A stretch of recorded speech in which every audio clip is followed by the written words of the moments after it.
শুভ সকাল। বাবা সবাইকে ব্রেকফাস্টের টেবিলে দেখতে চায়। তুমি যাকে ব্রেকফাস্ট বলছো ওটা গ্লোবাল মার্কেটে চাপন একটা জিনিস, ঠিক পেটি বুর্জোয়াদের মতো। ব্রেকফাস্ট আবার কি ভাই? উফ।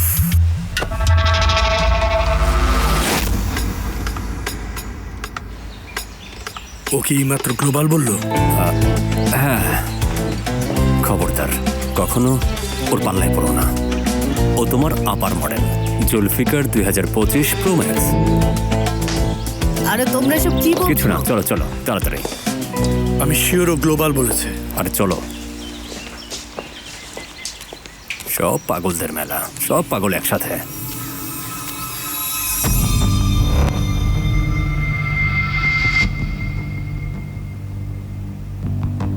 কি ব্যাপার, তুমি গত রাতে বাড়ি যাওনি? এসে দেখো।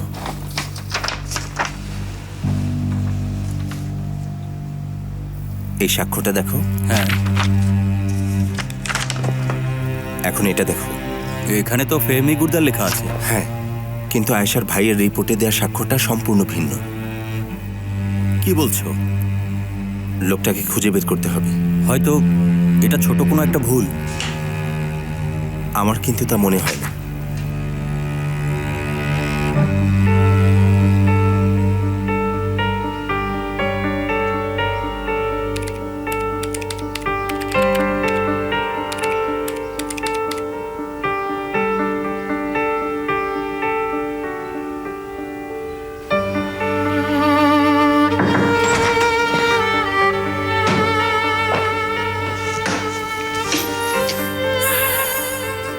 কি করছো তুমি? আমার কোর্টের তারিখ কাছে আসছে, সেটা নিয়েই কাজ করছি। আমি জানি সেমা, গত রাতে আমি তোমাকে অনেক কষ্ট দিয়েছি, কিন্তু আমাকে আর কষ্ট দিও না। তুমি একজন ডাক্তার দেখাও প্লিজ। ঠিক আছে, কিন্তু আমাকে আর এই বিষয় নিয়ে প্রেশার দিও না। ঠিক আছে।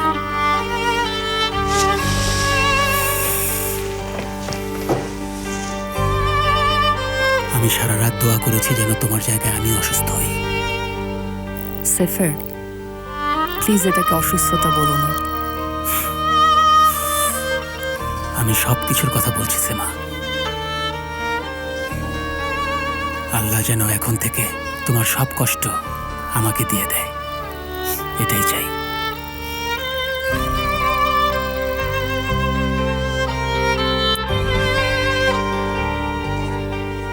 এখন তাহলে আমরা নিচে যাই, কেমন? চলো তাহলে। এত হ্যান্ডসাম হয়েছো কেন তুমি? হ্যাঁ, শোনা বাচ্চাটা ফুপির কোলে ওকে এভাবে এসেছো? কোলে নিও না আয়েশা। কেন? আমি ধরলে এত টেনশন করো কেন? না, আমি শুধু বলছি ও যেন পড়ে না যায়। কিছু হবে না সঙ্গুল, সব সময় এত চিন্তা করো না তো। আমাকে দাও তো আয়েশা, ওর মনে হয় খিদে পেয়েছে। দাও তো। হ্যাঁ, ওরে আমার সোনা বাবা। ও এই যে, এই যে। কোথায় যাচ্ছ? ব্রেকফাস্ট করতে চলো। কিসের ব্রেকফাস্ট বলো তো? এটা কি একটা শরণার্থী শিবির? যে কেউ চলে আসছে। আমাদেরও তো ব্যক্তিগত জীবন আছে সদরুদ্দিন। ব্যক্তিগত জীবন। Good morning. হ্যাঁ একদম। Good morning. Good morning.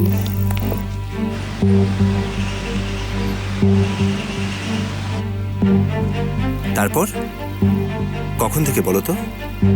গত বছর? ঠিক আছে, রাখছি। অনেক ধন্যবাদ, আবার ফোন করব।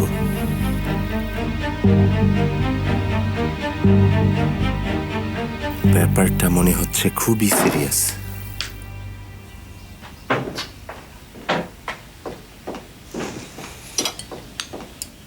ওয়েলকাম মুস্তফা ভাই। Good luck Mrs Omran. ধন্যবাদ, এনজয় করুন।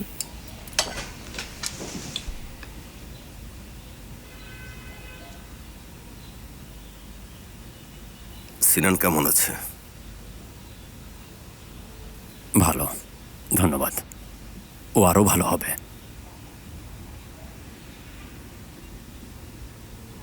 বাবা, ফেরিহা আমাদের কিছু বলতে চান।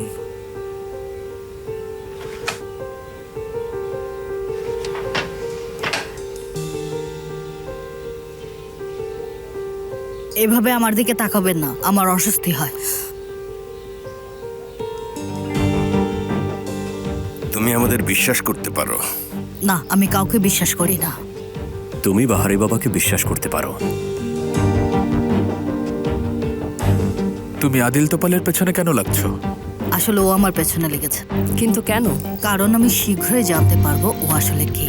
তাহলে তুমি এখনো জানো না ও কে? হ্যাঁ, এখনো জানি না, তবে সবই জেনে যাবো।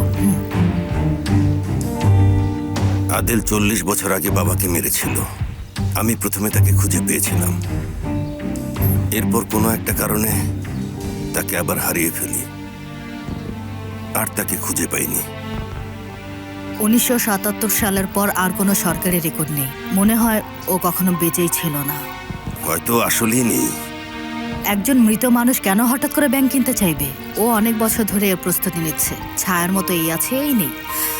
ও ড্রাগ এবং কালো টাকা নিয়ে অনেক বড় একটা কিছু করতে যাচ্ছে। আমরা ওর মতো অনেক লোক দেখেছি। ও সাধারণ কোনো ব্যক্তি নয়, ও একটা ব্যাংক কিনতে চায়। ব্যাংক কেন কিনবে? টাকা পাচার করার জন্য। তুমি কি পরিমাণ টাকার কথা বলছো? ও অনেক অনেক বেশি, সম্ভবত কয়েক বিলিয়ন ডলার। আরও লোকজন সব জায়গায় আছে, ছড়িয়ে ছিটিয়ে, সব জায়গায়, দেশের প্রতিটি কোনায় কোনায় আছে। ওরা অনেক বড় কিছু করতে যাচ্ছে। ওরা তুরস্ককে একটা বিশাল ড্রাগ সেন্টার বানানোর চিন্তা করছে। ওরা আফগানিস্তান এবং ফারিস থেকে আসা ড্রাগ সংগ্রহ করে ইউরোপে পাঠাবে। আরে এটা তো দেখছি বিলিয়ন বিলিয়ন ডলারের মামলা। ভালো। ব্যাংকটার নাম কি? City bank. ওর একাধিক পার্টনার আছে। আদিল ফ্রন্ট পিপল দিয়ে যে শেয়ার কিনতে চায় তা প্রায় 10%। সব কিনতে চায় না কেন? কারণ 41% শেয়ার অলরেডি ওর কোম্পানিগুলোর মাধ্যমে ওর আছে, কিন্তু তাকে ক্ষমতা পেতে আসলে 10% শেয়ার আরও দরকার। একদম। একজন মহিলা যার নাম মেলিসা, ওনারও কি সেই ব্যাংকে শেয়ার আছে? হ্যাঁ, তুমি কিভাবে জানলে?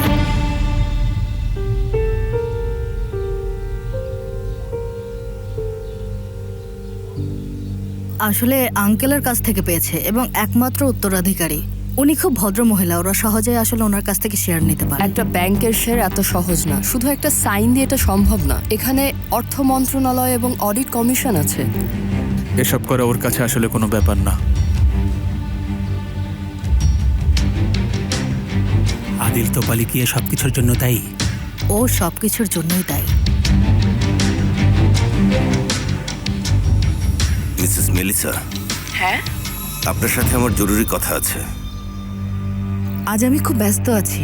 এটা জরুরি, আপনার শেয়ার সম্পর্কে। দয়া করে জোর করবেন না। ওকে, আপনার যা ইচ্ছা। সুন্দর। আপনি কি দয়া করে আমার ভাগ্নিকে ছেড়ে দেবেন প্লিজ? আপনি যা চান তাই করব। হ্যাঁ, আপনাকে ট্রানজাকশন শুরু করতে লাগবে, বুঝেছেন? তখন আসতে হবে, ঠিক আছে?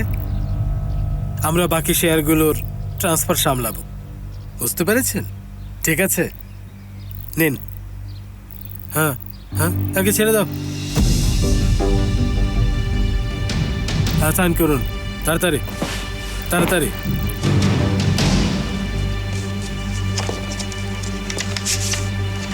প্রত্যেক পৃষ্ঠায় সাইন করবেন।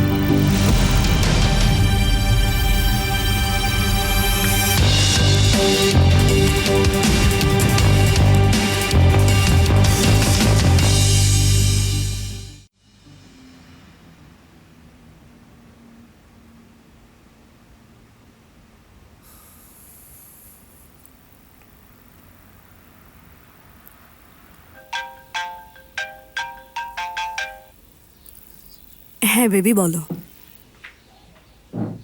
আমাদের এখনই দেখা করতে হবে আশা। আমি যে এখন একটু ব্যস্ত আছি। খুবই ইম্পর্ট্যান্ট। কোন ব্যাপারে? তোমার ভাই। তুমি ঠিক কি করতে চাইছো? তোমার এটা জানা উচিত আয়শা, এটা ফোনে বলা যাবে না। তোমাকে কিছু জিনিস দেখানো খুব দরকার। ঠিক আছে, আমি আসছি, আধা ঘন্টার মধ্যে দেখা করব। ওকে।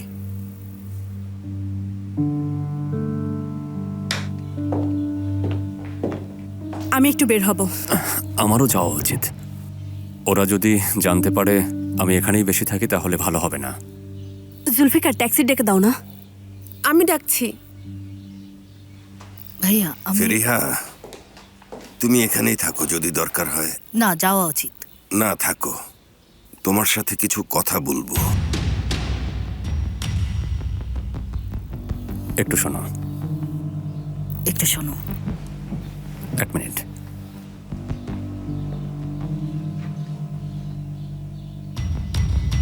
না, হবে না। কিন্তু ফেরিহা, আর কোনো উপায় নেই ভাইয়া। ফেরিহা, তুমি এখানেই থাকো।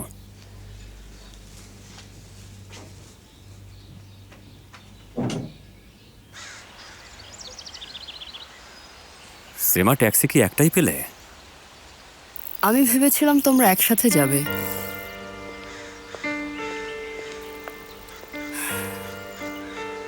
তুমি ইচ্ছা করে একটা ট্যাক্সির ব্যবস্থা করেছো।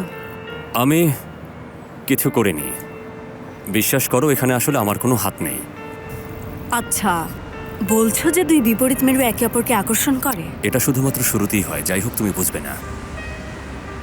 ঠিক বলেছো, আমরা পথের শেষে আছি।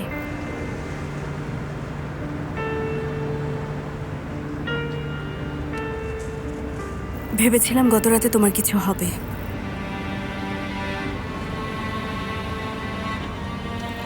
আমি তখনই মরে গেছি যখন তুমি আমাকে বলেছিলে যে তুমি মেয়েদেরকে একটা সুযোগ দেবে আয়শা। এটা কি আমার জন্য সহজ নাকি? আমি দেখেছি এটা কতটা কঠিন ছিল, তাই না আয়শা? হ্যাঁ, বলো বেবি। তুমি খুব ভালো করেই জানো আমি কথাটা সিরিয়াসলি বলিনি। যাই হোক, তুমি কিছু মনে করো না, বাদ দাও। আমি আসলে একই জিনিস নিয়ে কথা বলতে বলতে ক্লান্ত। বাদ দাও।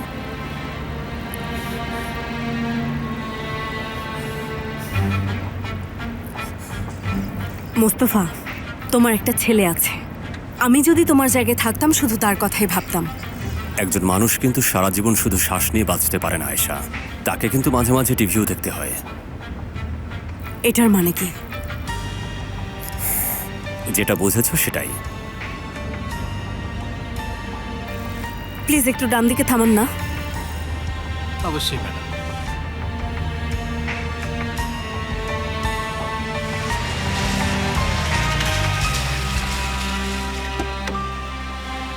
ফেরিহার জীবন বাঁচানোর জন্য তোমাকে অনেক অনেক ধন্যবাদ। It's okay. তোমার আর কোনো আত্মীয় নেই তাই না? ফেরিহাই সব।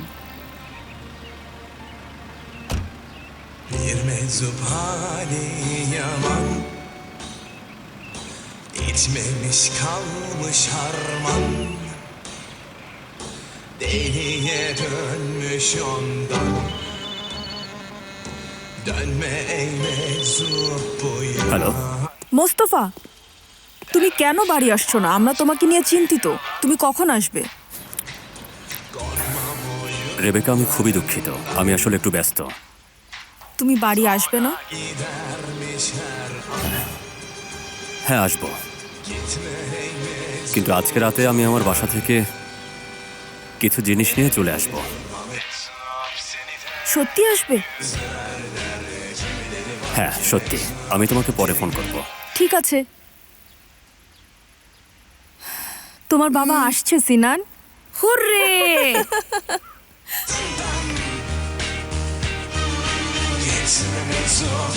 O kadar mı kolay yalanların bahçesinden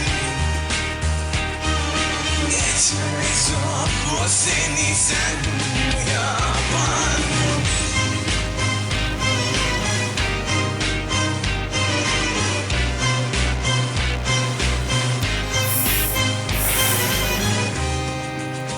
চলো ভাই, দ্রুত গাড়ি চালাও আর গানের সাউন্ড একটু বাড়িয়ে দাও। Meczup hali yaman, içmemiş kalmış harman, deliye dönmüş ondan. Dönme ey